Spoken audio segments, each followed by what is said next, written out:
قد خسر الذين كذبوا بلقاء الله حتى إذا جاءتهم الساعة بغتة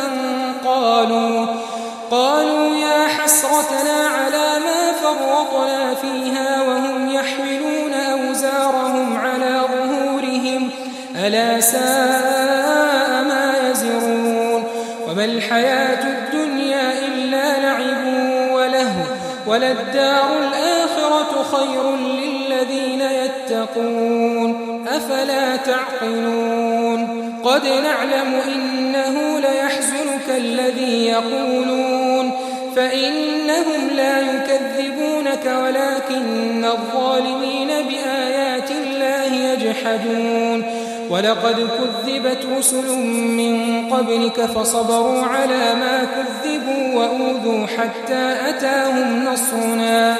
ولا مبدل لكلمات الله ولقد جاءك من نبأ المرسلين وإن كان كبر عليك إعراضهم فإن استطعت أن تبتغي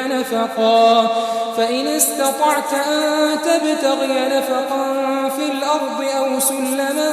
في السماء فتأتيهم بآية ولو شاء الله لجمعهم على الهدى فلا تكونن من الجاهلين إنما يستجيب الذين يسمعون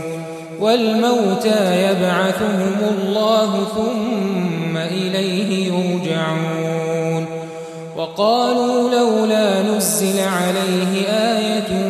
من ربه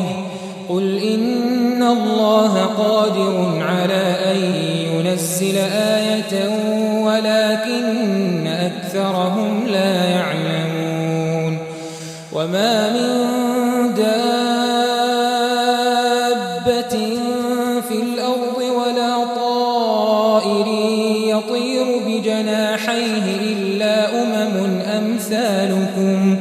ما فرطنا في الكتاب من شيء ثم إلى ربهم يحشرون والذين كذبوا بآياتنا صم وبكم في الظلمات من يشاء الله يضلله ومن يشاء يجعله على صراط مستقيم قل أرأيتكم إن أتاكم عذاب الله أو أتتكم الساعة أغير الله تدعون إن كنتم صادقين